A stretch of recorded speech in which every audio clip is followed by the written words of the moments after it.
সবাই বলে সংসার নাকি একা মেয়েদেরই দায়িত্ব, সত্যি কি তাই?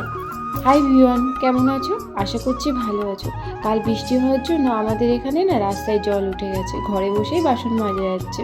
আজ সকালে ঘুম থেকে উঠে ভাবলাম ঘর বাড়িটা একটু পরিষ্কার করে নিই। এই ঘরটাতে আমাদের থাকা হয় না, ওই জন্য ফার্নিচারগুলো ভীষণভাবে ময়লা পড়েছে, সাথে এই গিটারটাতেও। ওই ঘরটা ক্লিন করে চলে এসেছি এই ঘরে। এই ঘরের বিছানাটাও তোলা হয়ে গেছে, এখন সোফাটা একটু পরিষ্কার করে নিলাম। এই সোফাটা প্রতিদিন পরিষ্কার করতে হয়, কারণ আমার একটা বাচ্চা আছে ঘরে, আর বাচ্চা ঘরে থাকলে যে কী অবস্থা হয় তা তোমরা নিশ্চয়ই জানো। উপরের ঘরবাড়িগুলো পরিষ্কার করে নিচে চলে এসেছি। আর আমি না সকালবেলা প্রথমে একটু ড্রাই ফ্রুটস খেতে ভালোবাসি, যদিও সব দিন হয় না। একটানা বৃষ্টি হওয়ার জন্য আমার ঘরবাড়ি না ভীষণ ময়লা হয়ে আছে, সিঁড়ির নিচে অনেকটা বৃষ্টির জল জমেছে। তো ভাবছি আজকে ভালো করে পরিষ্কার করব। আর আজ সকালে পান্তা ভাত ছিল, তার জন্য কিছুটা আলু ভাজা করে নিলাম।